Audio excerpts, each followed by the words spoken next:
It's Queendom Come, and I'm kicking it at the Donnie Houston podcast, dropping gems and dropping jewels. Hey, hey.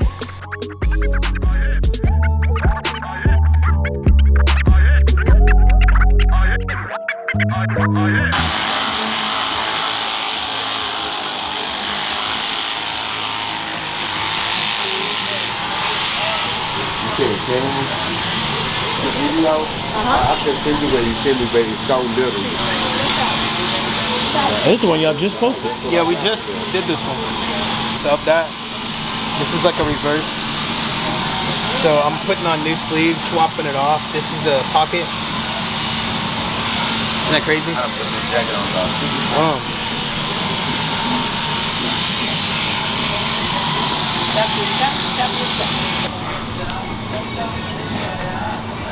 We got the pockets and everything right here too.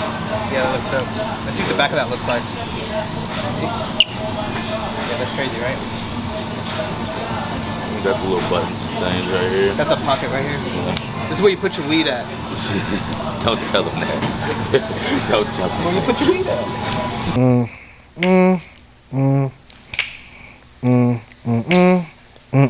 Hey, am I doing it right? Yep. Yeah. Like, okay. I thought you finna jump in. Like Club God say, throw that ass, poke it out. Yeah. I ain't gay, but I let a bitch eat me out. Yeah. Yeah. Bad bitch and my bitches too. Take all these niggas' money, what we finna do. Yeah. Then leave. Already. Hey, man. Y'all see who it is, man. Hey, listen, it's Donnie Houston podcast is going down. I'm down in Houston. You know what I'm saying? I got the queen in here, Miss Queendom Come. What's going down? And I'm so happy to be here. It's like I'm happy to have you here. First somebody one at of the the crib, year. I don't know, might want to check on it now. First one of the year. What's going down? Man, you know, I think it's overdue. People been hearing my voice all over the world, but haven't really connected the face and the sound and the personality with the rest of it. So thank y'all for having me here. For sure. We're gonna learn about Miss Queen. Yeah. Well, Queendom Come. You know what I'm saying? We'll talk about that name change and all that, you know what I'm saying? But what's going on? You telling me you got new music you working on? You really in your bag right now? Like, You know, hell yeah, all of that. talk your shit. Go ahead. Shit. Fuck it, shit. Yeah, This ain't the place to be humble. Talk your shit. Man, you know, first of all, coming off a hit like Then Lead, independent artist, it's all about planting seeds and strategizing. So it's like the song took me fast. If I didn't have any experience from like throwback, You Ain't About That Life, just to get a little bit of experience of what it take, I would have been lost, because you can get lost in a hit song if your ass ain't prepared business wise or professionally. You'll get behind all your bookings and you'll miss out on your sack. So just being an independent artist, I needed to be heard. Like, Then Leave, the hook, they hear me the hook queen, but they don't know my pen is not to be played with. Like, my pen, she's something serious. So it's about that time for them to hear a little bit more of me, my personality, how we get from Queendom Come to BeatKing to the J Dawgs to the Lil O's to the Lil Jeremys to the Big J's and the Libra Jolies, the XOs, all my relationships. So yeah, I'm the hidden gem in the city. I hear that. That's what's up. Well, tell me, where does this even start for you? You know what I mean? So I'm from the Eastside of Houston, home of Lil Jeremy, home of Kurt Cobain's, home of Queendom Come. And, you know, on the East Side, we really kind of like the underdogs off top. So if you from the North or you from the South, you probably got booked on the East Side. So it's up to us to kind of like either sway, we s.u.c. or we switch out what we doing, you know what I'm saying? So we get the, you know, the big pokies, and then we get the Slim Thugs and the Paul Walls to come to the East. So we never really had a lot of people to say, oh, they from the East. You know what I'm saying? We just getting started with Kirko, with me, and with Lil Jeremy. So just being from the East, like I said, just in the streets a little bit here and there. Music in the streets, they all go together. So me growing up with the homies, they freestyling, rapping on instrumentals. Hell, I'm in there too. Shit. So wait. How early does this even? When did you get the idea of like, you know what? I think I want to do music, or were you into something before this and then you got the bug to do music? Well, I was born into music. Scarface, my cousin.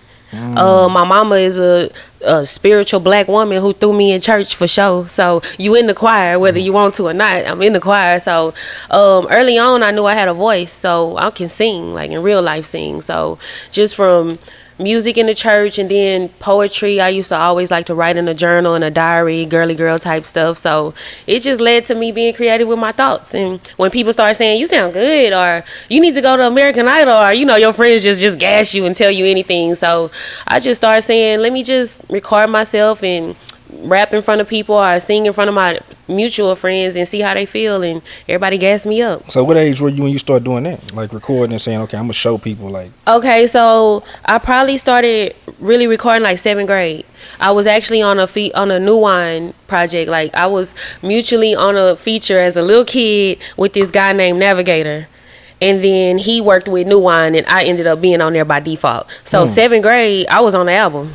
Yeah. Oh, wow. Yeah, I ain't know nothing about it. I was just happy to say, oh, he probably got money and everything. I don't know nothing about it. Yeah, I need to sue them, I think. So you say New Wine. Was this when New Wine was doing, he was on the Christian side? Yep, that's when he was on the Christian side. Yep. Yep. Things changed, huh? For him for and sure. me, right? I'm talking about getting some bread and some head. It's a whole nother thing. Lord, We started off the show. You talking about you ain't, you let it eat you out. Now we talking about the Lord. You know? Amen. Lord know my heart. Hey, life is about balance. Yeah. You know what I'm saying? Yep. For sure, So for sure. 7th grade, I'm singing national anthems at the pep rallies. Like I'm pretty popular on the east side. I already was her. You know what I'm saying? So this ain't nothing new for my friends and all my throwback friends. They already ready for the kids to just do what I'm doing. So, okay, what's your first, because you said it was J Dawg the first person that you started working with? Yep. So, like I say, around the east side, Hood Hefner, DJ Hefner, he actually got a studio on the east, and like, you got the youngsters who never take it serious and we just want to go record and all that. So Hefner opened up his studio to us and we tore his shit up. We up in that thing on a regular. He'll go 15. What year is this? This is when, I don't know, when is this? It's probably like 2010, maybe 9, 10. Long time ago. Not too long before You Ain't Bout That Life. Not too long before You Ain't Bout That Life. Yep. And what's crazy is I met J Dawg before I met BeatKing. So me and J Dawg, that's like my big brother, and salute to him. He's coming through Hefner's studio? No, this just me on my own. Like this some east side stuff. This us on the east side, this Hefner being one of the only people besides DJ Rhino and like DJ Official and just, a couple people, just that's it. But nobody really who opened their doors for us to get in there and smoke and thug and rap and stay there till 3 a.m. and waste your time. You feel me? So as I'm doing that, like some of the OGs, they hearing like, damn, Queen really be rapping like harder than you. She taking this shit kind of serious. What's up? And I'm on Twitter, and one day, just out the blue, J Dawg was like, hey, I need a female to come sing on something. Now, if you know anything about J Dawg, you a bad motherfucker if you catch him on social media. He not responding. He not doing none of that. So I got in there. I'm like, hey, that's me.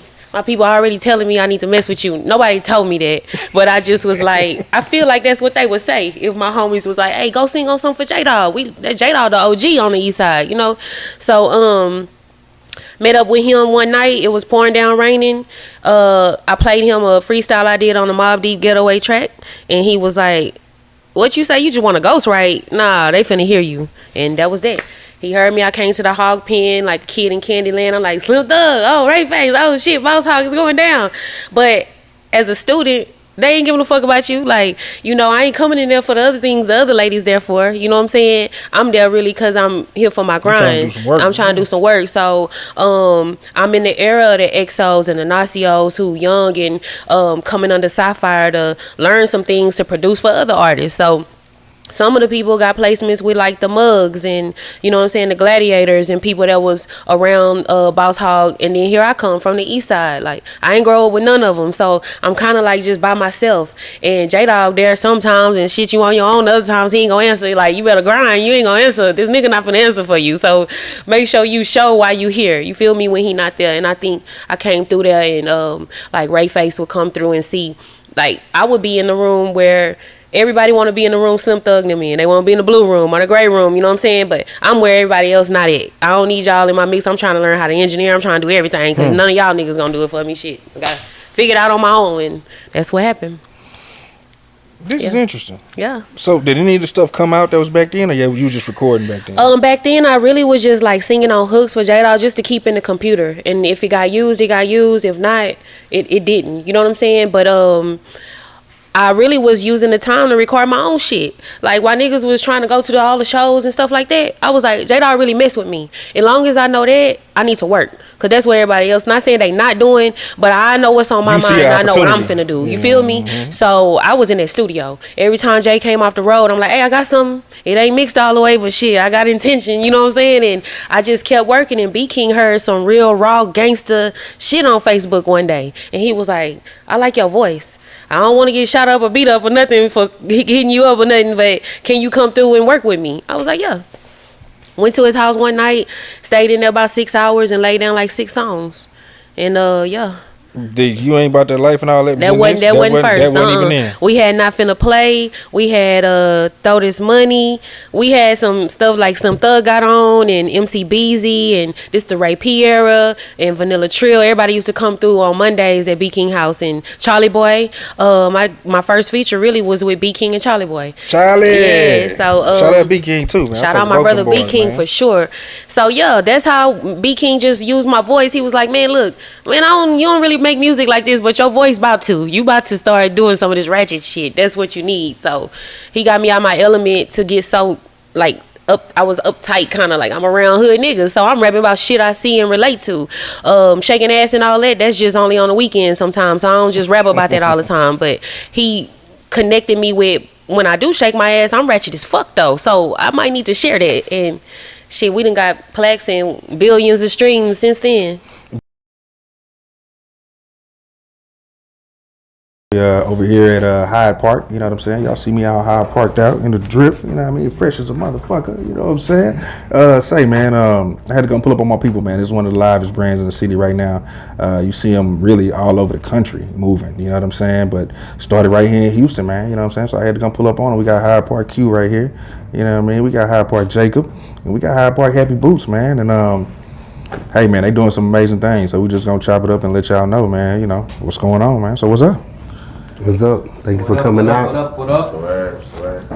Chilling. So, for sure, man. I mean, we just gonna jump into it. Hyde Park, bro. Y'all been able to make hella moves in a short period of time. So, can y'all just run it down from, you know, how you even got to this point where we are right now? So, December 18th made 2 years for the brand. So, we're 2 years and almost a month. Yeah, because on the 18th they'll make a month. Jacob, official launch every 2 years. Right. Jacob is the CEO, and he is the creative director behind the brand. So not only did he create the brand, but everything that you see visually about the brand, all of the designs on the clothes, apparel, or what have you, he has hand drawn it out. And all of the pieces that you see that's sold, you know, from the shirts, the hoodies, it's all hand drawn, cut out into a pattern, sewn together, garment dyed. Then his designs are implemented onto the pieces as well. And so, he's the mastermind behind the whole thing. Q has been around almost since like month 1 or 2. Month 3. Yeah, month 3. So he's been around. Page. Hey, what's up? And so Q is very at like what, special to the brand because he's the one that sort of. He's the one that's responsible for the brand being in Go Dallas. back and see the first message. You're funny. But yeah, he's the one that sort of put Dallas on the map as far as it relates to the brand. He does a lot of different things as it relates to like managing some of the accounts and stores. There's another person that is very intricate to the brand as well. That's Angela. She's not here, co-owner, and she also deals with the operation at scale. So anything that's going on with any particular store, no matter where it is, because we're in approximately 70 stores worldwide, she knows all the numbers. She knows exactly what the orders are. She's the one that vets the stores and things to that nature. And she also structures our guides, the templates and things for us to be able to do certain things, whether it is vetting the store, doing events and stuff. She normally comes up with the templates and all of that, so it sort of makes our job a little bit easier. So shout out to Hyde Park AM. She's not here, but she's very important. And then of course you have myself. I came along after year 1, and my role is to somewhat make the brand popular. I deal with a lot of influencers, ambassadors, like product placements, articles, press, and things to that nature. Events, community. If we're giving back, all of that type of stuff that comes to me. So yeah. But you ain't about that life was the first one you could say like this my real introduction right here. Absolutely. You Ain't Bout That Life 2012. Feel me? DJ Damon, I never forgot. I was DJing his DJ Faces. Damon. DJ Damon used to bring that record to me every single Friday or Saturday or whatever. I used to do both nights, Friday and Saturday. He bringing that record in there to me like before it caught the buzz, and then I just saw that shit. Crazy. And you know, back then it was like footwork. Like we really had to get on the road, press up CDs. We traveled with a CD presser. One thing I can always say about BeatKing is he really taught me what a grind looked like for real. Like people, oh, I'm grinding, you know, you online all day. That's cool because that's what we got now. It's easier, but my little shit I was doing ain't had nothing on, not sleeping through the night, pressing up hundreds of t-shirts, getting on the road, wearing the same type of shit every day, and sleep a little bit here, get up, hit the college campuses, go on the road, hit Atlanta, Memphis. We really did some shit with a little nothing of a budget to push You Ain't Bout That Life. So that's what you call like the experience of knowing the difference of what like a Then Leave record had with TikTok and a You Ain't Bout That Life where we only had like Twitter and Facebook. You know what I'm saying? Big difference. So so that shit drops. Well, how far y'all going out on the road and all that? Oh no, we tore the South up. We didn't get as far with You Ain't Bout That Life as we did with Then Leave, but like when it's Mississippi, Louisiana, you know, right here in the chilling circuit. But so I mean, that's still a big deal. Hell You yeah, talking it about we is. jumped out here independent. Ain't nobody Atlanta, behind us, so. And Atlanta did not fuck with us like talking about it first. Like they respected the grind, so it wasn't like they like fuck y'all, you know, we hand out shirts and CDs and this and that, but it definitely wasn't we booking y'all like come to the we get to the door, they like $50 to get in, motherfucker. Like we don't care nothing about that H-Town, You Ain't Bout That Life shit. Hey, $50, you and you. So like damn, we gonna cough it up. We gotta do it, but shit, you know, let's get back to Houston ASAP. But now we hit radio runs in Memphis, and like I said, another important thing to me is my brother BeatKing, because he made sure I got my credit. Like I could have floated along the way and nobody heard Queen or Queendom Come or Queen of SDS, you know, and would have been like this mystery still. So us reconnecting for Then Leave, it ain't nothing new. People kind of familiar with the Queen and BeatKing thing. So with the Queen, okay, at that time, are you still Queen? Are you Ain't Bout That I'm Life? still Queen. And You Ain't Bout That Life shit. Queen came from the streets. It didn't come from like, what my rap name? I want to call myself Queen. Like, nah, I'm from the east side to where my mother was a single mother raising her kids. You feel me? So I was a smart student, straight A student. My disguise, I'm the master of disguise. Like, I'm finna make straight A's, but I'm also finna ease my mama worries and make me some money too. You know what I'm saying? So that Queen shit just came from leading already as a young girl. They already knew I was different. 11, 12 years old, they knew I was different. So I'm Queen. Man, You Ain't Bout That Life hit, and here come the rock band. I'm seeing like, first of all, y'all a whole group of men named Queen. How I'm supposed to know I'm at risk? Were you familiar with Queen before then? Hell yeah. Like, we are the champions, no time for... Matter of fact, I called Rico, Boss Hog Rico. My boy. And I was like, I don't know what to do. I got a cease and desist letter, whatever. And he like, fucking make a remix of that shit. Fuck them niggas. I was like, oh, nah, Rico. Typical Rico. You feel me? He cracking up. I'm like, nah, this for real. I got a letter for real. So that early on was a business mental note. Like, hey, this shit can get real when you big like that and you own your own shit. You can stop a motherfucker from using your shit. So, hence, making it with You Ain't Bout That Life per se. First charted Billboard song. And then had to change the name from Queen to Queendom Come. So, shout out to the rock band Queen. Thank y'all for recognizing the girl. So you become Queendom Come. Become Queendom Come. And shout out to Lavish for that. Lavish. Right? Yeah. Lavish had already told me. Yeah. She used to work with J Dawg, like when she came, you know, through Houston, and I was there being a student. You feel me? And she told me like it's gonna come a time like you're talented. You can't just be Queen. She didn't necessarily identify with the rock band, but the name was too common that somebody was gonna speak up and say something. And she gave me that gem before I even knew I needed it. So when this stuff was going on, I'm like, it's time. I'm getting letters, like I'm seeing my growth in the UK and stuff like that. I gotta change my name. So when I changed it, she was like, good job. So shout out to Lavish. You know, gotta give you your flowers. Shout out Lavish, yeah, for sure. So Queendom Come. All right, so now you Queendom Come. What's going on? Man, Queendom Come done came out. This before Then Leave. This before Then Leave. Yeah. Like, actually, you know, it was a break. Then Leave, I mean, You Ain't Bout That Life 2012. We 2023 now. That's what I'm saying. So right? That's what I'm saying. Take me to that space before we got to that. So before we get to Then Leave, of course, I'm on almost every BeatKing project. So I'm on Strip Club Trapping. I'm on Shay. I'm on these records here and there, you know, where it's just my voice, like I say. And I'm gonna grind when it's BeatKing time, you feel me? But on my music, I just was like, I'll drop to stay afloat, so it don't be like he just doing all the work. I just make sure I'm still active. If people come see what she got going on, she ain't just a dry ass bitch, just ain't doing nothing. You know what I'm saying? Like my bro know I'm gonna grind with him. So nothing really was just hitting and sticking, and I'm cool with that. Like I got a lot of homegirls in the industry who winning, you know what I'm saying? And I'm a part of their beginnings too, like the Libras. And I say her a lot because I love Libra and I'm really proud of her.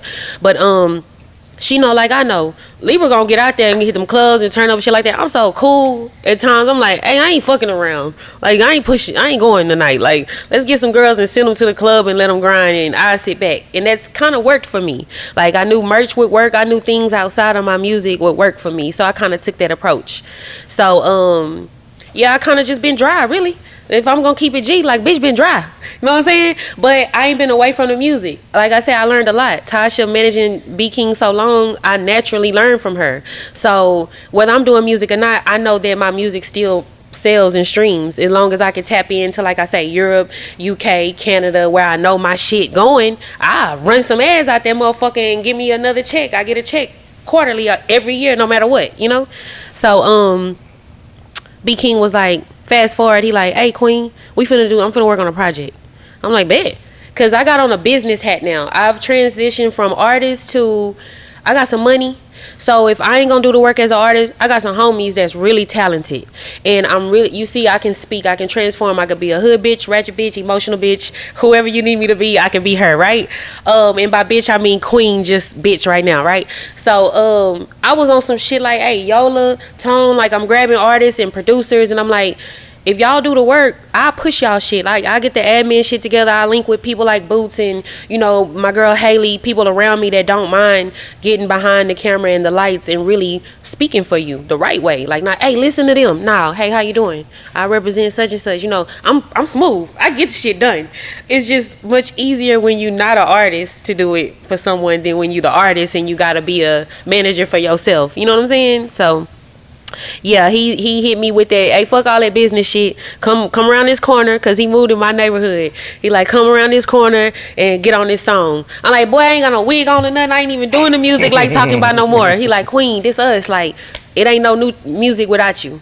Went around there, laid the bitch down to the track. Guess what? It wasn't even Then Leave the first song. It was a whole nother fucking song. I don't even remember how it went.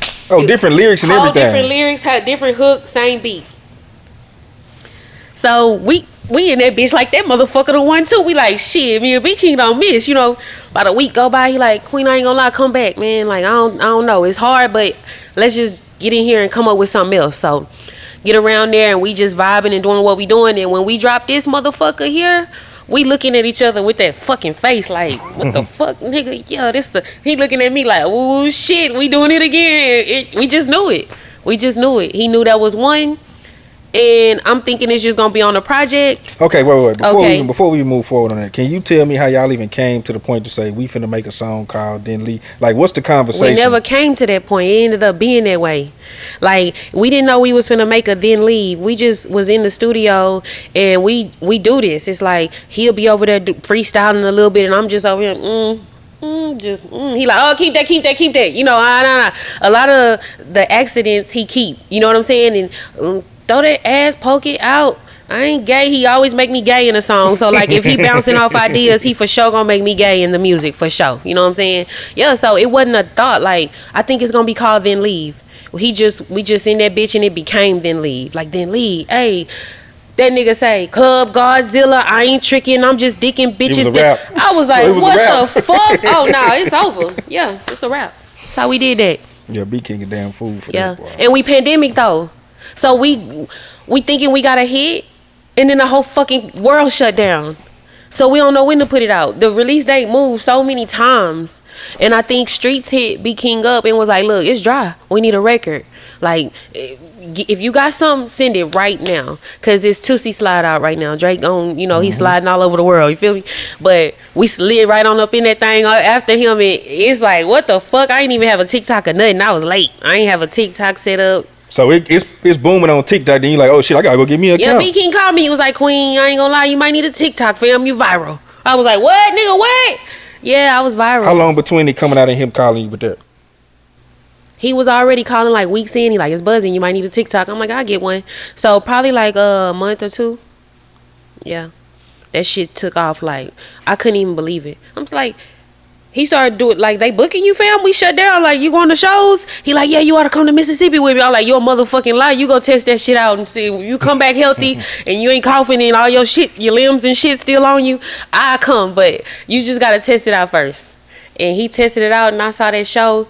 He came back to Houston and had a show on the east side. Whew. I was like, up, girls, let's go. This is our time, ladies. We're here. Yeah, he had that show on the east side. I pulled up, and from that show, like I say, business-wise, my team know what to use. They know to use that as, here's the marketing, here's the promo for Queendom Come getting booked on her own, too, you know?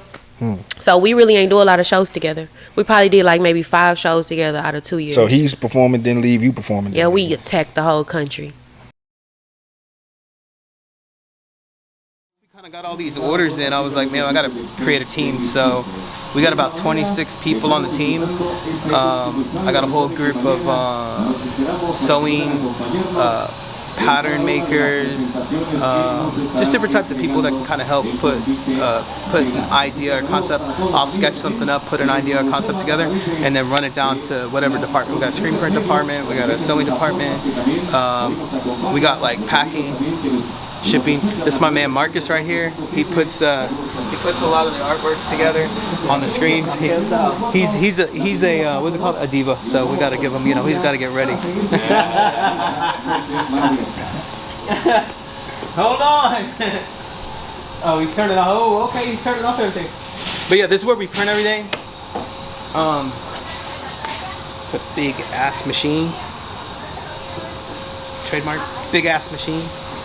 So yeah, I'm not running anything at this second or at this moment, but I'll make like patterns out of here. Jacob, you gotta show something. I don't know what. Oh, he's making. Oh, he's showing us the design. This is kind of how I get the artwork to Marcos, so you can kind of see the artwork, and then he'll put these onto. I'll give him these designs, and he'll put them on the screens, and then he'll set them up, line them up, things like that. I'll get back here, start mixing inks with him and the rest of the team back here. Right now, the other part of the team, we're doing like tie-dye project on the other side of the building. That's why nobody's ever here today. But yeah, so yeah, he puts all these films together, and yeah, sure. yeah. And then we'll end up putting it on the press. This is a 1214, so we can do. Not 12 colors. We got 3 flash dryers on here, so we do what, 14, 12. We do 9 colors, 8 colors on this press. And then you can take these off and put on the smaller ones for the sleeves. Smaller palettes, yeah. So this is another machine very similar to that one.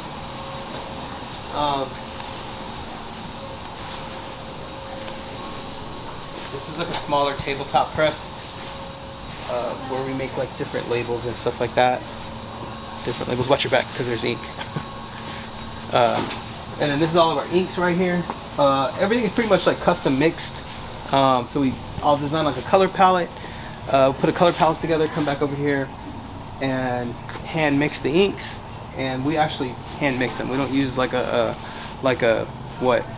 recipe or anything like that. Everything's like by eye, which drives everybody crazy. I think this year they're wanting me to get on a different system because I'm driving people nuts with just randomly coming up with colors, meaning that it's really hard to duplicate the colors that we come up with. So yeah, these are the colors right here. These are the screens like that what Marcus was showing you on the films. We eventually turned those into different screens. So we've got so many of them up here. Check them out. And then we'll cycle through these. So maybe we'll use these, change them up, use different colorways, put them on different pieces, make a collection or a capsule, drop it, put it up on the shelf for a little bit, maybe cycle through it, maybe bring it back. But if not, then we'll just reclaim them. And that's kind of what these are all representing. Just different projects that we've worked on in the past.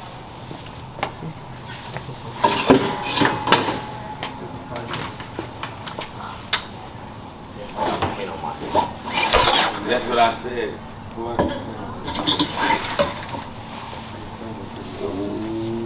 And I got paint on this hoodie. This is kind of like more. I told you. Jesus. See, when you get too close, you're gonna get hit. Right there. And See, he got on the hit. bag. Look, he got hit.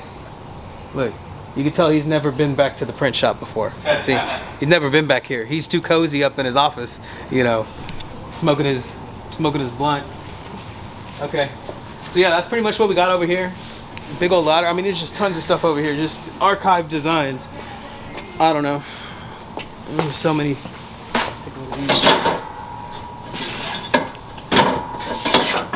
You know, look, different patterns that we make patches out of and stuff.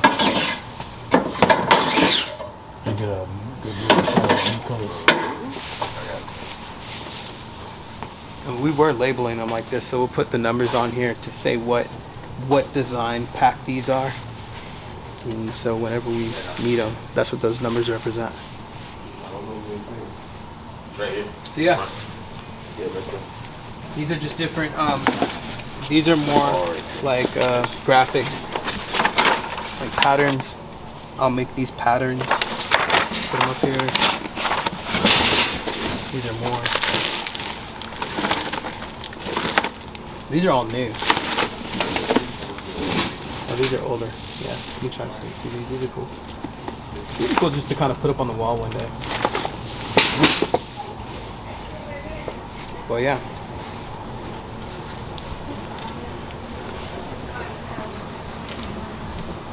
So these are all scraps right here. So what I'll do is when something misprints or I don't like how something comes out, I'll end up scrapping it. Like we're very meticulous about like detailed about how something doesn't come out right. And so if something doesn't come out right, like we'll cut the sleeves. So this right here is 12 black sleeves without, it says no design. So they'll stack these in here like this. These are things that were like, I just didn't like the quality of it, so people won't be able to purchase something like this. So we'll chop them up, and this is 24 big flames, and maybe we'll salvage this. We couldn't use the other side, and this is what we turn into like, we'll do like 100 pieces, special limited release pieces, and we'll chop them up and sew them into something else, so that nothing kind of goes to waste. We'll pick up stuff from like thrift stores.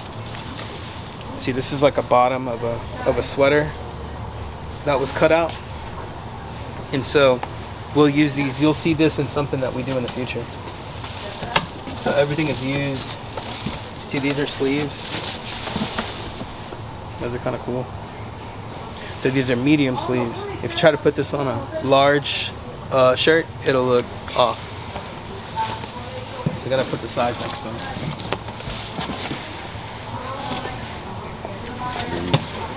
Sleeves. So yeah, you can kind of see the different graphics. That's how, see that one right there? That's this jacket.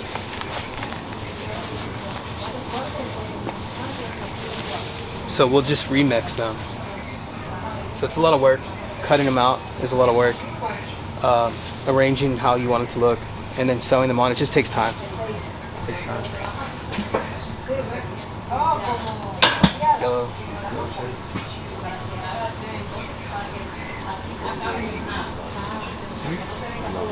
They're like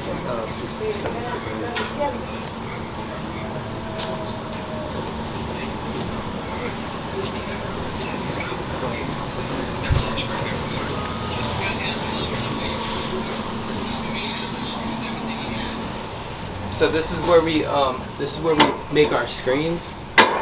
It's like a dark room. We'll give them like a picture of the graphic and kind of how we want things to be, and then they'll end up getting the screen, exposing it on the light table, and that kind of like burns in the image and the graphic in here, and they rinse it out, and that's how that's made a stencil. We'll rinse it out over here.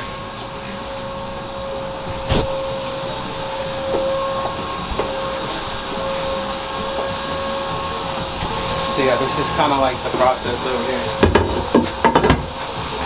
That'll be like the graphic, somehow how it's set up. And you hit it with some water, and the graphic comes out. dries, tape it up, and then that's how we make our graphics. Just like that.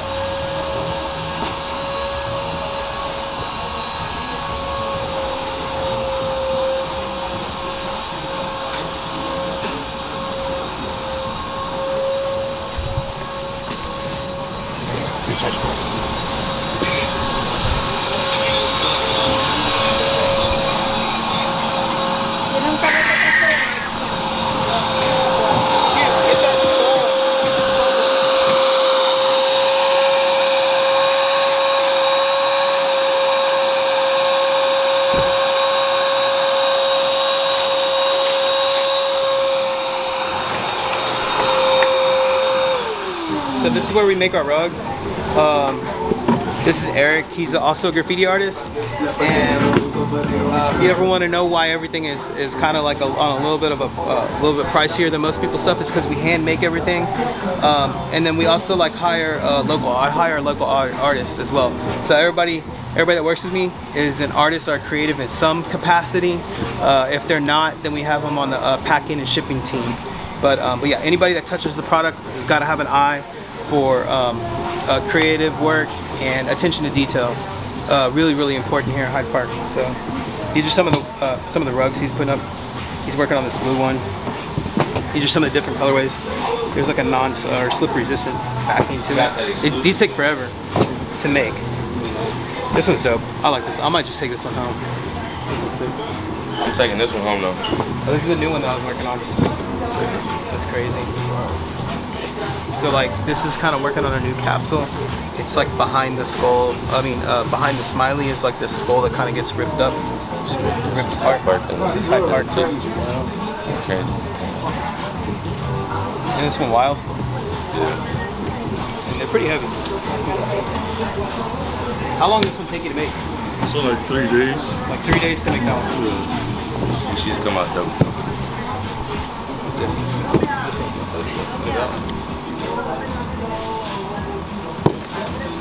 Black on black is nasty. Yeah, that's like 2 tones. This shit's crazy. Just depends on what your home decor looks like, you know? That's the way I would do it. But yeah, that's kind of like what we're making over here. I'm about to get a big printer in here, so we're gonna be doing some giant, oversized, large format printer. Way better than that. I think right here in this area. He's gonna be doing it. Yeah, so he's gonna be in charge of that too. So yeah, this is where shipping happens. Kind of a mess over here right now. Kaylee's over here. She's in charge of the shipping right now.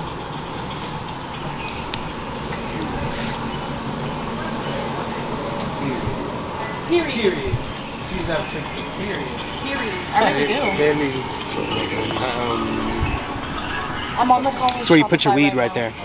But I got you when I'm done. It should be quick. Right there. But yeah, this is kind of something she would wear like on your belt. Yeah. I'm telling you, I'm about to eat. Here, clip that on there. Right there. Buckle. That's kind of how that works. I don't know. Kind of like a little pouch. Put your money in there. But yeah, that's kind of what we got going on. We're doing some stuff in the front. We're tie-dyeing some shirts right now. Let's go look at that. This is just different product. Everything's packaged and ready to go. So we don't do that mock-up shit around here. That whole pre-order type shit. There's no pre-ordering. We make it.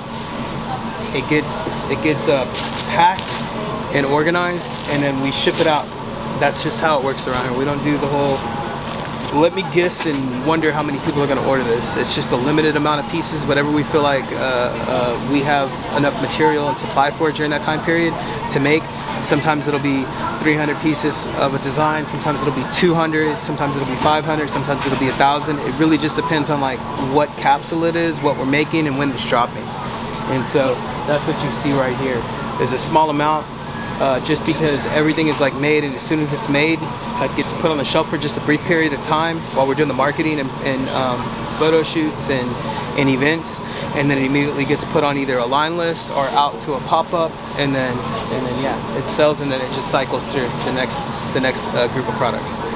That's pretty much it. We'll hold some back for some celebrity shopping or something, whatever else he's got going on, and that's kind of what also is here as well. We'll set some packs aside for people.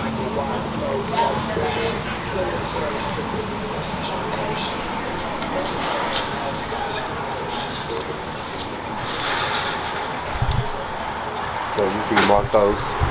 So this is the Hyde Park bus. It's been a minute since we took it out. As you can see, it's still got Travis Scott on there. Astro.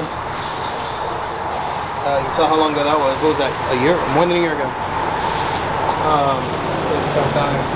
I need to actually wash this thing.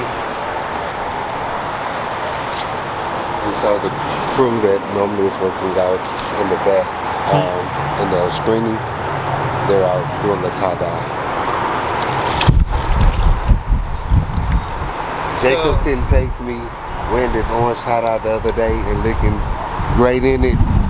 So this is all cut and sew product. So it's cut and sew, garment dyed, and now we're doing a wash to it. This particular wash is going to be like this bleached out kind of,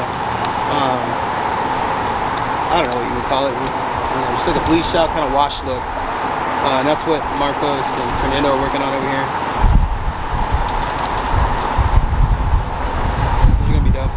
Gonna be part of our next drop that we do. Yeah, that's what we got going on. Anything else? Is that after they're done? Yes.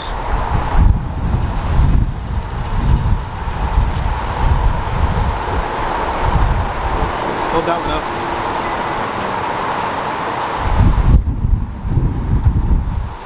So that's kind of what it looks like.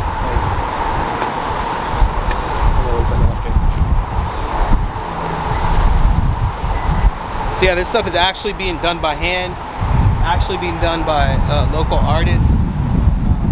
Yeah.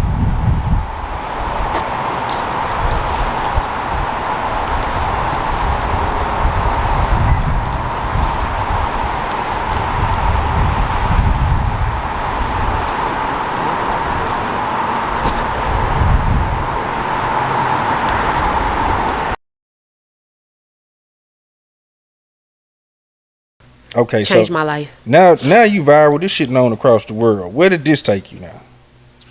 Man, we going viral. And I'm sitting here looking at this shit on my phone like addicted to TikTok. Like, this my voice. Like, everywhere. Like, this is my voice. You know what I'm saying? Like, they gonna learn BeatKing part, but they know my fucking voice. And I'm just like, what the fuck do I do? Haley, what the fuck do this mean? And I ain't have to do shit but respond to emails. This was like the easiest lick ever. It was like, can we book you? Can we book you? So I'm like, damn, gotta knock the dust off my contract because shit, I don't know what to charge people. My first 3 shows was in Atlanta the same weekend. I hit for maybe 10 bands in one weekend just off of a hook, off of one song. I ain't do no long shows. I just went in there and did one song and got the fuck out of there. Like how me and BeatKing was like, nigga, you was nigga. Like, it was unheard of. Like, how many you performing? I'm like, yeah, one song, nigga. I don't need no show CD or nothing. They got the song shit. Yeah, first weekend back in Atlanta, legendary shit. Cause we didn't get shitted on in Atlanta, but we didn't get received well, and it was work we had to do. So to come back, see that turnaround, yeah. I'm talking, we tore Atlanta ass up. I could have moved there. I was visiting Houston. Like, I was in Atlanta so much. That shit blew my mind. I couldn't believe it. So song go viral. I'm booked. I'm on a plane. So then, did labels and people start reaching out to you, trying to get you to do publishing deals? And Yeah, all for that type sure. of stuff, Yeah, BeatKing had warned me about that too. But I also have a good relationship with TuneCore. Like, so like I said, I'm a student. I'll learn anything about anything. So just managing myself over the years, watching people like Tasha and BeatKing's thing, how they've done it. This ain't the first time labels done came his way. This boy is the GOAT. He been doing this shit over a decade. So I knew I'm making good money. Feel me? I know how these contracts and shit go. Big Face done told me about some shit before, so I'm not so geeked up. Like, if they offering 50,000 or 100,000, I'm like, from the looks of it, I'll be there in about 2 months. You feel me? So what's the point of signing shit away if I can control it somewhat and still get the sack that I need and just keep reinvesting in myself? So labels came, but I stood stronger. Feel me? Not against labels. Feel me? They a blessing if right you know what you're situation for doing. you. Hell yeah. If you can control the most of what you want out of a label deal, ain't nothing wrong with it. It's just I'm also pro-independent. So what do you, like you say, we got this movement, you know what I'm saying? Like, I'm trying to think before I say this. Well, from Houston, I mean Megan Thee Stallion. I don't. She's had viral moments, but she's also like signed, and you know what I'm saying. She's already in the game, for real. She's established for the most part. Absolutely. You kind of been leading that way though. You know what I'm saying. And we got this movement of just women killing it. Yourself, like you say, Libra Jolie, Ken the Man, another one of my favorites. Big Jade, I love Big Jade. I love Big Jade. It's my sister. Like, it's a lot of y'all, man. Yeah, we killing. And I'm OG Queen, so I'm really fairly neutral. You don't never really hear me in anything. I don't get in no beefs. I don't get in none of that weird shit. You know what I'm saying? So I lead with love because I'm a monster too. But I lead with love because shit, we need that. And a lot of the females, it ain't easy, but we shining. And salute to Megan too. Megan came through and she holding her own. She set the standard for this new wave of women really coming. Absolutely. Now I can say this.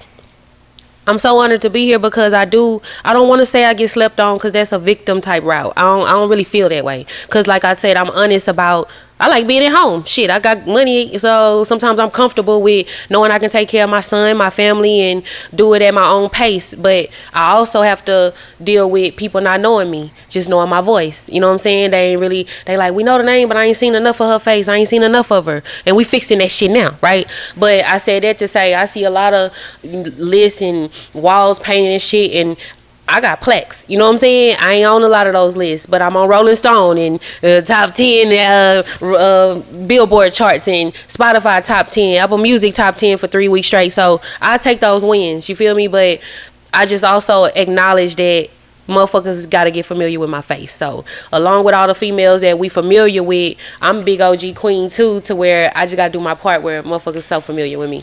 This is so real, and I'm so glad to hear you talk like this because a lot of people lack accountability and kind of just real perceptions of themselves. Yeah, I'm cool with that.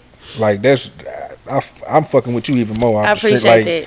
Yes, you know what I'm saying? Yeah. Then like you say, your relationship with BeatKing, he one of those people a no excuse type person. So without even having to have these type of talks, I just watch how people move. I don't hear him complain too much. It's just be they ain't fucking with it. Hey, we gotta just do this. Hey, what up? You know, and I'll be sitting here sweating and shit man, let's go ride on these niggas. They ain't gonna play this shit hey, they high side no, you know. He broke me out of those type of attitude problems a long, long time ago. So it's just really shit, you only gonna get what you put in. That's real facts. I watched it happen. I am the true story of the 10-year overnight success story. If I would have just quit, and even when the song took off, if I wouldn't have learned shit in that gap, like I said, I wouldn't have won off of this song. I would have just been the girl on the song. That came and went, right? I would have missed out on it. But I made sure that even when it wasn't my turn, even when I knew that BeatKing was the guy that they booking and I'm here, or even when I know it's J Dawg night or whoever it might be, I wasn't tripping. I was cool with just watching and learning from them. So when I step, right now BeatKing can tell you, shit, he'll call me too for some advice. We on that page now where just from balance and spiritual wise, motherfuckers need me in their life too. The Stunner Bams and a lot of these niggas, Lil Jeremy and all that, they call me because I'm their sis. And I give them that energy that they need to hear when shit get crazy, you know?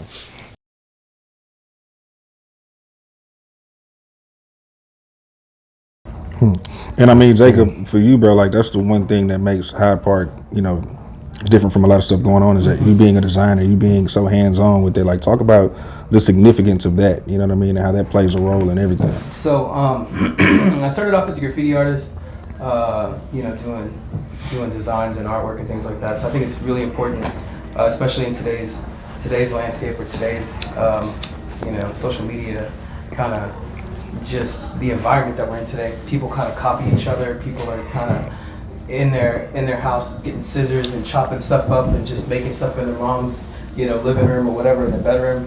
And I feel I think that's what's important. That's what sets us apart from everybody else. Probably the authenticity.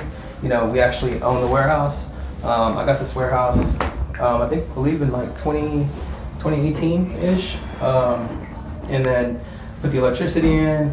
I upgraded, got different, traded out my old equipment, got new equipment, just kind of traded up, started off really, really small, worked myself up, helping people create brands, and eventually got to this place.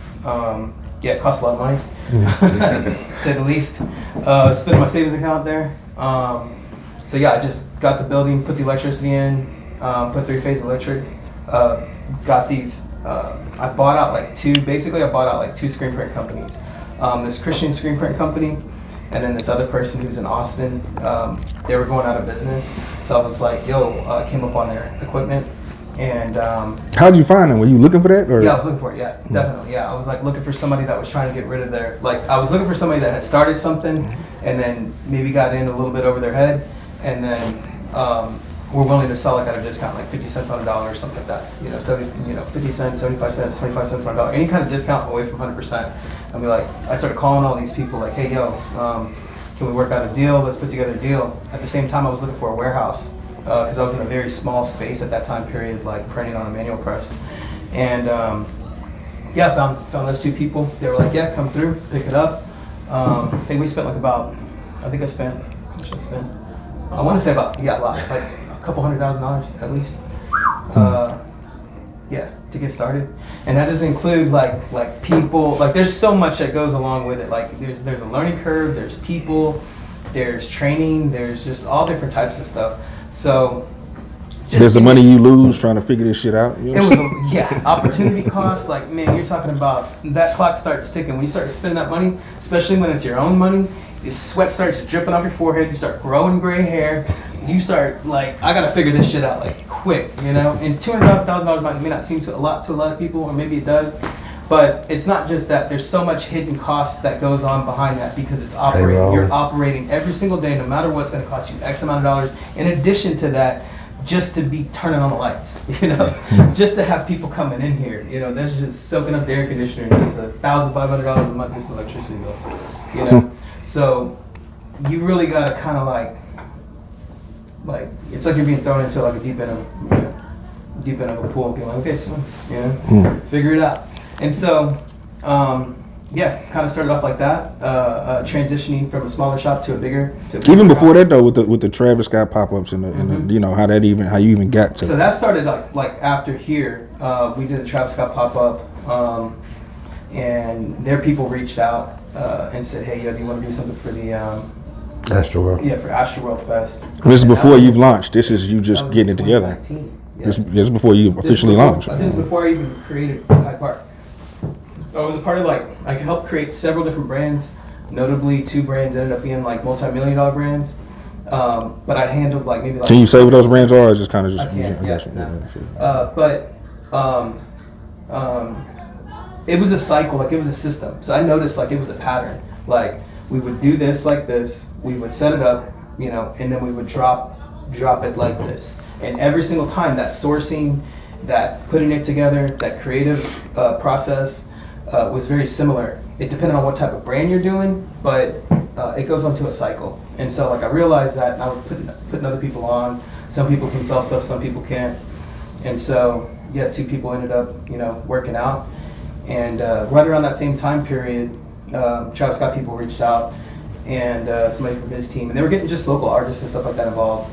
They're really good at getting community happy. They're getting that community in there. So just reaching out to the community, it just really helps because I'm gonna start talking about it. I'm like, hey, yeah, Travis Scott's people reached out like I am right now, and just telling you the story, and basically they were like, hey, we got this apocalyptic theme.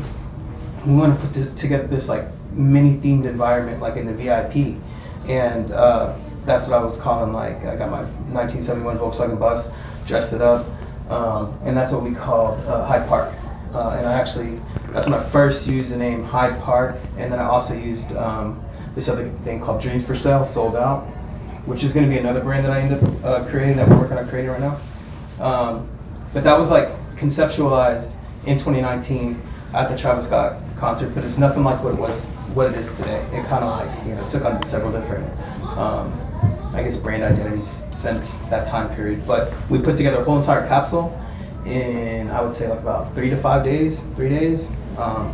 Pulled everything out, and we sold a bunch of stuff out of that VW bus. And then, to say the least, I was like, okay, I think I'm onto something.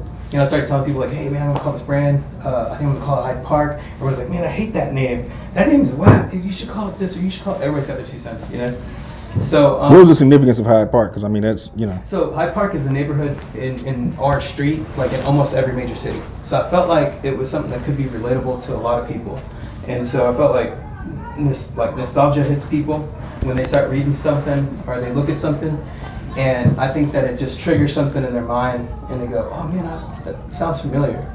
A lot of stuff in design is actually cycled through. Like you'll take something that's nostalgic, and then you'll mix it and blend it with something kind of current, and you'll hit that happy little medium. Music is made like that. We were just saying that song, by what's his name, that they redid.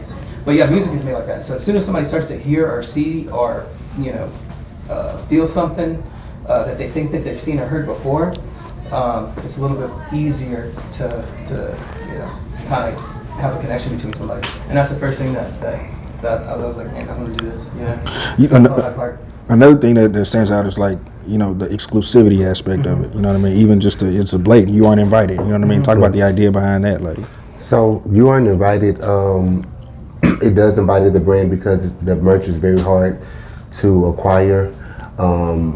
Currently now we're in like 70 stores around the world, but as far as online community, where a person can go on and purchase the brand, typically the website is only open for 8 to 24 hours a month, and you must shop with a password. And the password changes. And the password changes, so it's not because you got the password this month, you can go on next month to shop. You have to have some type of outlet or figure out how you can get this password every month if you want to shop.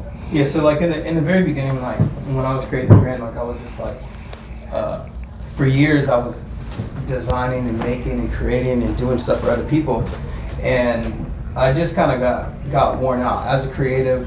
Creative people out there, when people pay you to do something, it's just like, oh man, okay, and you got all these dope ass ideas, but you got to convince this person this is an idea that's gonna work. That person has to be able to see that idea. So I did that for forever. What seems like forever, like a decade or something. And I just realized, I was like, man, I'm just gonna do my own stuff, but I'm gonna do it because I want to do it, not because somebody else is saying, yo, you got to design this for me. And every single time somebody was telling me I got to design this, I was like feeling so soulless, like this is like passionless work, And so You Weren't Invited is like one of those things, like I feel a lot of creatives feel, of just like, hey, I just want to do me. Like if you like it, cool. If you don't, like I feel like there's the social media, like I was saying, people are always like striving to get people's attention. People are always checking to see how many likes they got, checking to see how many comments they got, checking to see how many, just the engagement, and just constantly having to feel like you got to check your phone every 5 seconds to respond to somebody that just said something to you, just because you're competing with other people that are doing the same thing. So take a step back, take a deep breath, and go, hey, I'm just doing this for me. You aren't invited. I feel like that resonates with a lot of people, especially creative people, within the hip hop culture. Just like, man, we're just begging for attention every single day. We're just out there just trying to get the next, Instagram post or TikTok or YouTube video or something, that comes out. And so that's why I was like, okay, you know what? I'm just gonna make my stuff like not available. So if people really, really like it, I'm just gonna tell them no, because I just want to make my own shit, And that's kind of the attitude, and that's kind of the brand persona. Like in the very beginning, we had like several people. It was during the pandemic, so like, several people had like walked out. Like, I was like, oh my god, how am I gonna make money? I just spent a couple $100,000, and then I just moved everybody in here, started hiring people, started training people. And then all of a sudden they were like, okay, you gotta close your business, you can't do this, and I'm like, oh my god, dude, I'm gonna go broke. Like, I had a little bit of money in my savings account, spent a shit ton of money, but every day that I'm open costs X amount of dollars, times 30 days, do the math. And so every month after March, I was planning to launch the brand. I was just kind of just waiting to see what the world was gonna do during that time period. And yeah, all of that kind of just goes into the reason why I created the brand. Hyde Park, You Aren't Invited. It's just was one of those things. It was a really weird time in history. People can look back and just think, damn, dude, fucking COVID was crazy. It was insane for a lot of creative people, especially like intro extroverts or extroverts. Like those people are losing their goddamn mind. Like they're like, what am I doing inside this house? Like I can't get out of my room. And especially we were talking to this guy yesterday. He's from up north. He's from New York.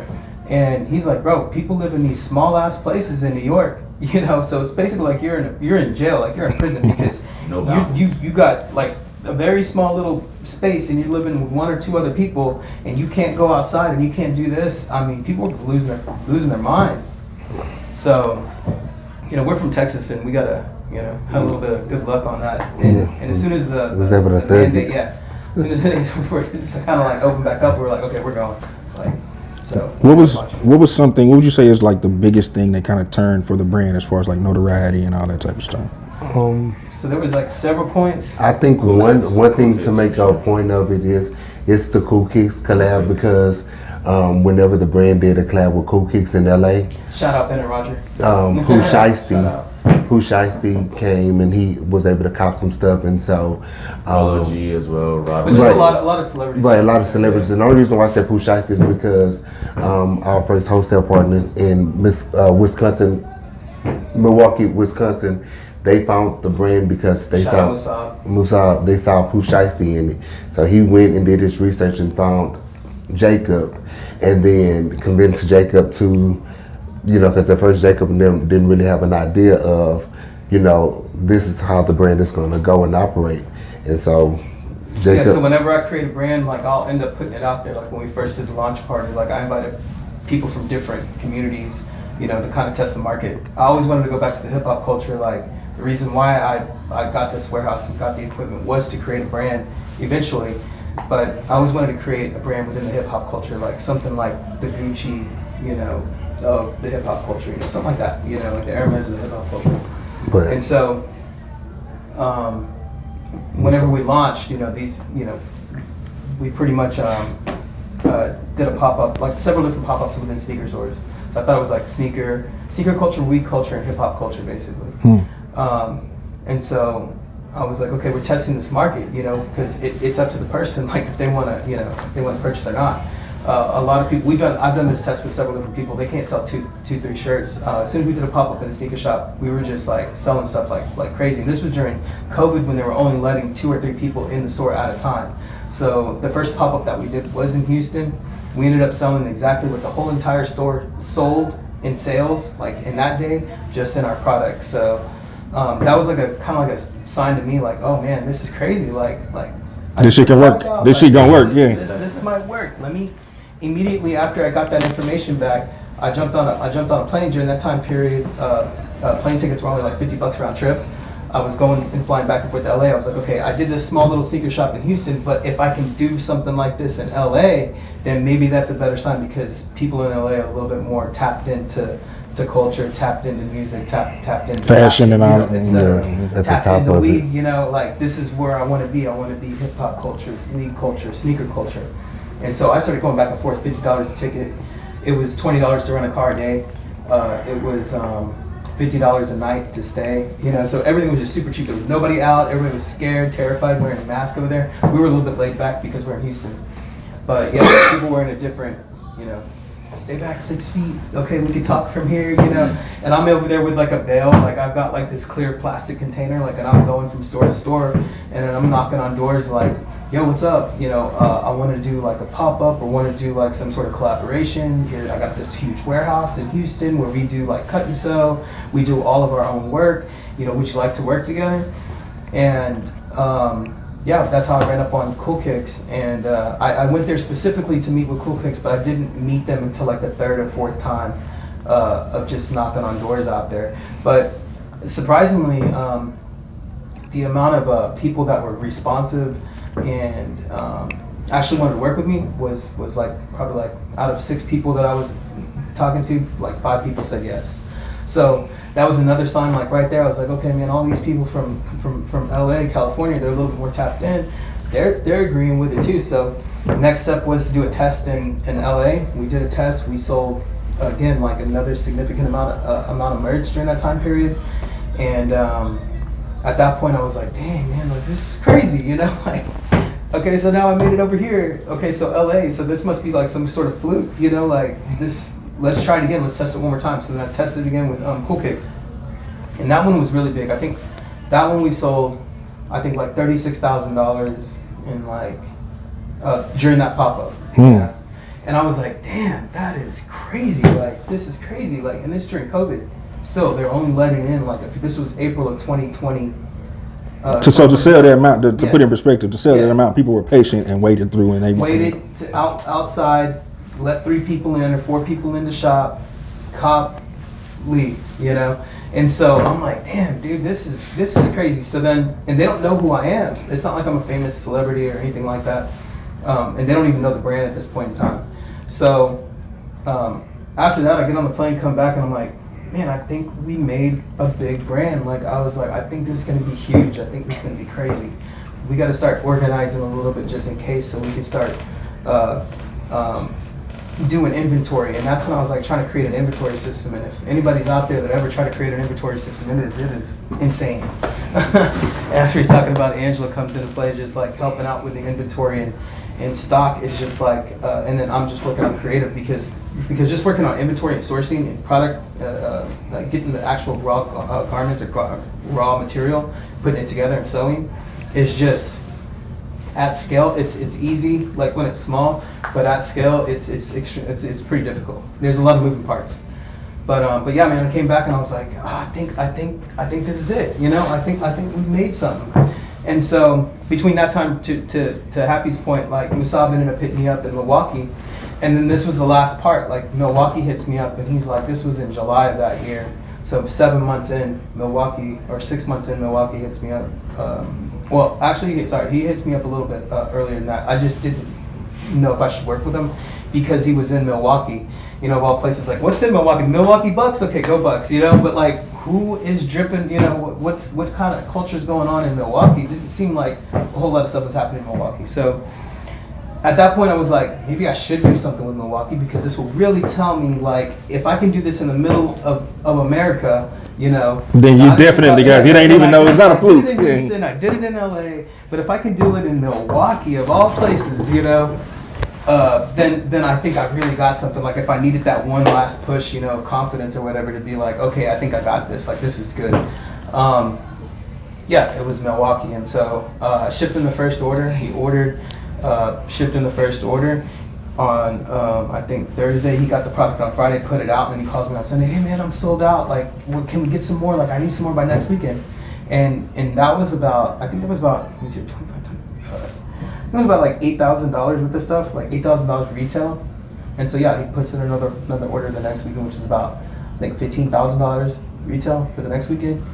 And then yeah, he just, yo bro, I sold out again. Like, can you send me some more stuff? And I was like, okay, we got, like, this is it. Like, let's start hitting up stores. That's when I hit him back up because he had hit me up like on the second month or something like that. And I was like, yo, Q, go hit up every store right now. Go hit them up. Go hit every single green light, run. He's like, all right. Are you sure you want to? Hey, go hit every store, bro. Remember? Yeah. And then after that, and what demographic? What? I mean, like what area? Dallas. Dallas. Yeah, Dallas. Yeah. Dallas was my first location that I had got. And somebody ended up calling back. You ended up what? So like I walked into a store and I was asking for like the owner or whatever, and then the manager got showed him the brand. You know, hey, we're just now starting out, you know, looking to get into some doors.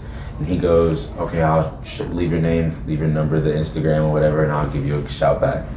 Bet. So now after this is whenever he calls me back and he goes, I think this is Musab's second order. He goes, bro, he's moved to this shit again. So we're on the phone at 9 o'clock at night. And while we're on the phone, I put the phone on speakerphone and I DM the store that I had already. I'm back in Houston now, so DM the store. Literally, while we're on the phone, he DMs me back and he goes, damn bro, I've been looking for your number or Instagram to contact you since you left the store. So got back with him or whatever. He placed his first order. He went from like, I got him from X 20, yeah, like X. Okay, okay. Say the number. Okay, yeah, so X amount of dollars. That was a good amount of money. Yeah, X amount of dollars into. That's like more mature, that's what I would say. Yeah, more mature sales after the brand's grown. He's grown with us as far as, you know, him and his placement in this community in Dallas. So we just had a good growing experience together. So that guy ended up opening up more stores. Yeah, he got more stores. He owns off that. This person actually ended up owning a bunch of different types of stores, like beauty stores, sneaker stores, etc. Yeah, drip stores, so, like full drip stores. Cool. And you got these kind of like hybrid stores that are out there. that sell like resale sneakers, but they also have like wholesale accounts. So it's a weird environment right now. But yeah, we're kind of just navigating that. I mean, go ahead. No, go ahead. So after that, you started. I was like, bro, you need to go. He's like, okay. He saw how it worked because I don't think you were convinced at this point. Yeah, I wasn't convinced. Like because he kept getting no's. You know, people kept telling him like, no, you can put it in here on consignment. I'm like, bro, this is not a consignment piece. No, he's like, no. This is not a consignment piece because it literally sells off the shelf. We've tested it in 3 completely different markets, and we tested it in Dallas. Yeah, in Dallas. And so, like, anybody who wants to say, hey, yo, this needs to be here on consignment, like, you take the risk on it. I'm not giving anybody anything because the chances of me getting paid are, like, 0. Remember you telling me? Yeah. Like, bro, they're never going to pay us. They're going to sell it, keep the money, and I'm going to... And tell you, man. I got bills to pay. Yeah. You know? Yeah, that was the first lesson I learned from him. Don't consign. Don't consign. Yeah. That was don't consign. So... Yeah. What else? No, I was gonna say. I mean, we were talking. I don't know how much we could talk about moving forward because it's a new year. You know what I'm saying? Okay. Hyde Park is expanding. Yeah. Y'all got some new things y'all getting into. I don't know how much we can let out the bag. No, we can, you know what I'm saying? talk about the future here. What I mean. Oh, we can talk about boots. So go ahead. I mean, the drinks. I mean, is it too early for that? I just want to talk about the staff real quick because I definitely got to talk about the team from that point. Yeah. So you can talk about that. Just say, hey, how were you fulfilling these orders? You can say something like that. Like, how were you managing the amount of output that you guys are putting out? Well, so here's what we're gonna do. We was gonna walk around, and I was gonna bring up this shit. Because that'll show. I mean, you got people down there working right now, right? Yeah. So that'd be cool to see that, and we do some. But I will say one thing about Hyde Park and the brand. Just last year we started doing these pop-up experiences, and so that's a part of that. We really like that, how we can interact with each community, and so that's going to be a part of what we're moving forward towards. So yeah, we got last year, at the end of last year, to Happy's point, is like we kept like. We want to be true, like as big as no matter how big we get, like I always want to be like on the ground level and the grassroots. Like I feel like that's the heart of the brand, is really interacting and engaging with our community that actually purchases from us. And then also like the new and younger up and coming people that are coming into the hip hop culture, sneaker culture, weed culture. And just kind of like supporting or doing something around that. And Happy really kind of tied that in with some of the showcases that he was doing with Because, and then we started doing these hybrid like photo shoots that morphed into like this underground Hyde Park experience. Yeah, you come out to one of them, and it was just, those are crazy. Yeah. So we started off with the dripping. This is definitely a good time. You go to that shit and it's like, oh, it's going down in here. Yeah, right. It was like a so this was the whole goal, sort of like. With everything that's going on with people, it's so much to disagree about. Hyde Park, we sort of bring people together. So even though, like now, social media is a thing, and some people you may have come across with, you know, if you worked over here, like I knew who you were, of course. But in that setting, a lot of people are meeting for the very first time. Like, we bring everybody together. So that's what it is. And so from that, it morphed into the actual pop-up experience. We want to like give somebody like an experience, like a VIP kind of, but nobody's just invited. Like we don't just give out the address. We don't like beg you to come. Like you get on the guest list. You pull up. We rent a spot for a day. It's there for that day for those 3 or 4 hours, and you come back the next day. It's going to be gone. Right. So and that's the kind of things that we were. So we're putting a tour together, and and so we're going to be coming to Memphis. We're coming to Atlanta, Miami. We got SneakerCon that's coming up. San Antonio, February 4th, I believe. Austin, South by Southwest.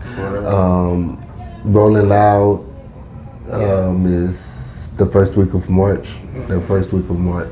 Et cetera. Yeah. And so hopefully one day it's going to be a Hyde Park Goods You Are Uninvited festival, and it's going to be the thing to come to. You're going to get an experience. We're going to give you what fashion is going to be like for the next 5 years, the way that we see it, and also you're going to be able to see some of the biggest artists, that's moving and shaking throughout the industry. So it's gonna be a good time. Yeah, art. Just a larger than life. It's like almost like a museum, or like a concert, you know what I'm saying, all in the same situation, also fashion, you know what I'm saying? And so we don't really, when we do experiences, we don't really, that's the time for Hyde Park. So you won't really see other designers and things like that. You may see other pieces from Hyde Park, Dreams for Sale and things like that, that, you know, tell a part of our story, but it's going to be larger It's than life. exclusively Hyde Park. Yeah. Like whatever you see. Or collabs. Yeah, or if you got a collab from it, you know, or else, you know, so then you could music your way into an experience like that. But for sure. Other than that, if you're not embedded and invested into the brand, you know, that's the only way that you're gonna kind of get through that door. Right there. Yeah. For sure, for sure. Well, man, let's get a social media out, and then we'll go downstairs and we'll talk about like staff and, you know what I'm saying, everybody. The main page is Hyde Park Goods. It's HYDEPARKGOODS, and then Hyde Park _Q. Hyde Park Jacob. Happy Boots, HAPPYBOOTZ. We see. Okay, and somebody's gonna wonder how do they end up with these passcodes, and you know what I mean, like. So that's just a no. Yeah, We don't. No, you just got to figure it out. You got to go to the page, follow it, and yeah, we're not, you know, the less people wearing it, the better. I've had homies call me like, "Hey man, how can I get some of that Hyde Park?" I'm like, "Man, I don't know. I usually just call over there. I don't." right. I got the plug. Right. Yeah, we hit up Q sometimes, you know, I don't know. Yeah. But, you know, collabs, we do collabs, shopping. I want to collab. We do shopping experience, things like that. Yes. Just find it in the real world. If you're out, you know, and about, go to a drip store in your city, ask them for Hyde Park, see if they got it. They might point you in the right direction to who has it. But we don't post a list of any of the stores, and then we don't really post a schedule when we drop, nothing like that. It's all just very spontaneous, 2 to 3 day notice, or sometimes same day notice, right? Yeah, we got to stay tuned just to see. And I do occasionally allow celebrities or someone with a big budget or stylist or things like that to come do a personal shopping experience. So if you have a budget, you know, you can hit me up for that. I can get you where you need to be. Hit him up, because if you hit me up, I'm saying no. Yeah. That's what's up. Well, Miss Queen, what's next for you? What Man, we got Sis talking out now. We got new music coming out, new visuals, new songs I'm penning and selling to labels and A&R. So get at the hook dealer if you need that sound. Yes, yes.